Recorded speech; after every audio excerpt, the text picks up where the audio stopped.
He looked genuinely disappointed and said, "What a rip-off, it's like going to Texas and not seeing any cowboys.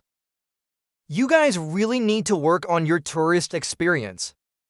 He seemed to believe historical figures were like theme park characters on a schedule. A woman came into the emergency room where I worked, insisting her blood had turned blue. She was pointing at the veins on her wrist as proof.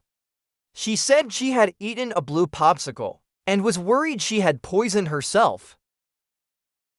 I was guiding a tour group from the US in Kyoto. We were visiting a beautiful serene temple. One man in his 50s loudly asked, "So where are the ninjas? I thought we'd see some samurai and stuff." I politely explained that samurai were a feudal warrior class that was abolished in the 19th century. My ex-girlfriend, a college graduate, was horrified when I told her that almonds and cashews grow on trees.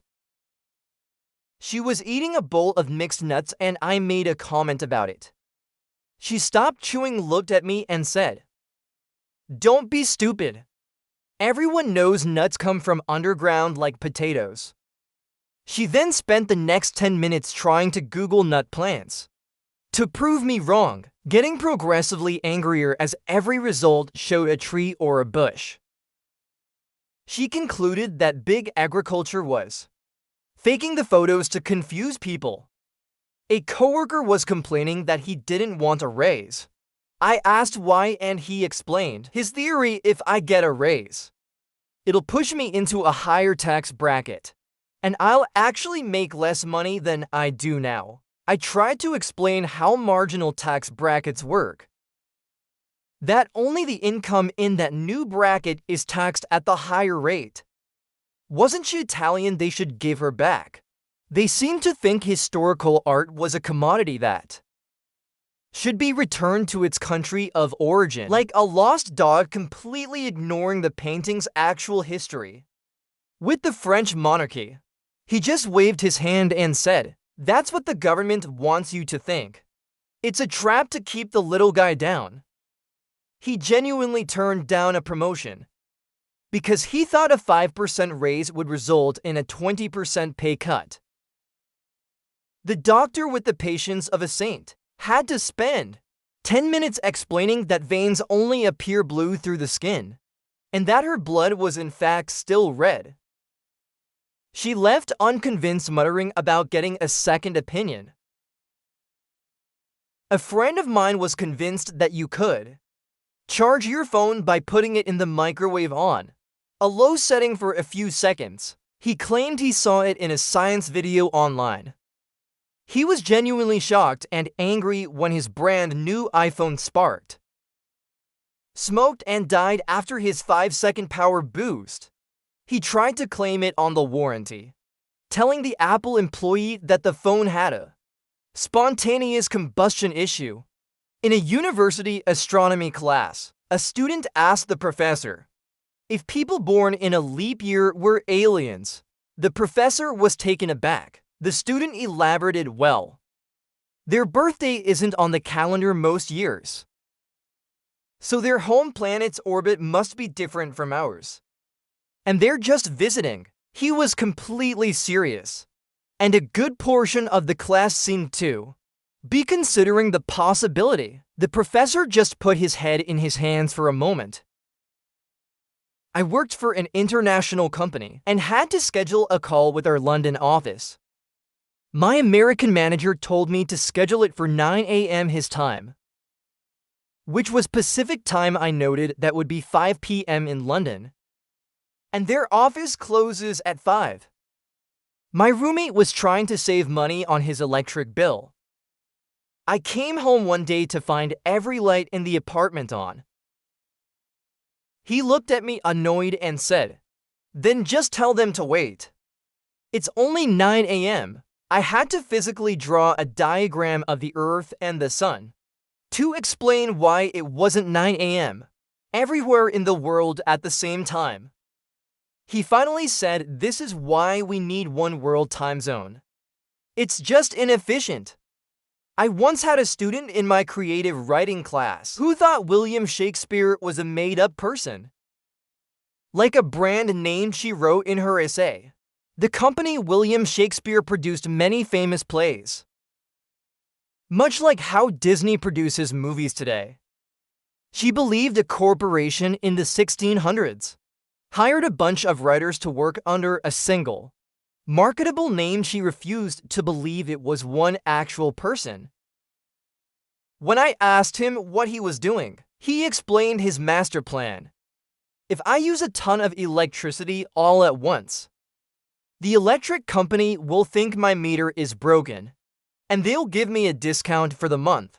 He was trying to overload the system to trick it, not understanding that the meter was meticulously tracking every single watt he used. While working at a national park, a tourist came up to me in a panic. She said she saw a sign that said "Bear left," and she couldn't find the bear. She had been searching for 20 minutes and was worried it had wandered off. A woman on a flight to Australia asked the flight attendant if they could please avoid flying over the Bermuda Triangle. The flight attendant patiently explained that the flight path from Los Angeles to Sydney goes nowhere near the Bermuda Triangle, which is in the Atlantic Ocean. I was at a bar trivia night. The question was, what is the capital of Canada?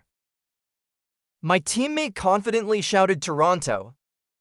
When the host revealed the answer was Ottawa, my teammate slammed his fist on the table and yelled, "That's bull!" I had to gently explain that it was a directional sign for the fork in the trail, telling hikers to stay to the left path. She stared at me, then at the sign, and said, "Well, that's a very misleading way to write that. They should be more clear. Toronto has the big tower and the baseball team. That's like saying the capital of America isn't New York City." He then argued with the trivia host for 5 minutes, insisting the capital is always the biggest or most famous city. The woman replied, "Can you be sure? I've seen the maps, it moves around." She thought the Bermuda Triangle was a mobile weather phenomenon, like a hurricane. My uncle believes that if you eat a seed from a fruit, that plant will grow in your stomach. Not just that he was told this as a kid, but as a 50-year-old man, he still believes it. He meticulously picks every single seed out of a watermelon or an orange, terrified he's going to have a vine grow out of his mouth. He calls it common sense biology and says doctors hide this truth. A customer called our IT help desk because her new WIRE mouse wasn't working. I went through the usual steps. Checked the battery, the USB receiver, etc. Nothing worked. Finally, I asked her to describe how she was using it.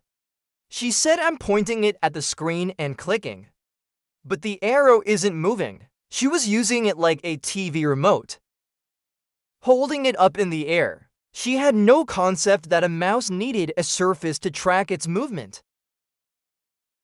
I was working at a hardware store when a man came in, asking for a can of AC. I showed him the refrigerant for cars. He said no for my house. He thought home air conditioning worked by spraying a cold substance into the air from an aerosol can, like Febreze, and that his central air unit just needed a refill can to make it cold again. He didn't understand the concept of a closed-loop system. A woman in my office was talking about her upcoming trip to London. A co-worker asked her if she was excited to drive on the left side of the road. She laughed and said, "Oh, I'm not renting a car. I'm just taking Ubers. They use the American side of the road." She was 100% convinced that ride-sharing services were exempt from local traffic laws and operated under international American rules. I had to explain to a 25-year-old that World War I and World War II were two separate wars. He thought World War II was just the name for the second half of the war. Like a sequel, he asked. So what was the first half called then? World War I Part 1. He had gone through the entire American public school system, believing it was one long, continuous conflict with an intermission. A tourist in Iceland staring at the northern lights asked the guide, "This is amazing. Who controls the light show? Is it a government thing?" The guide tried to explain solar winds and the magnetosphere, but the tourist just wasn't getting it. He finally asked, "Okay, but what time do you turn them off? I want to make sure I get my pictures before the show is over." My roommate was trying to bake a cake but didn't have a measuring cup. I found her in the kitchen using a regular ruler to measure the flour. She had a pile of flour on the counter and was trying to measure to inches of flour for the recipe. She thought volume and length were interchangeable units of measurement. The cake, needless to say, was a disaster.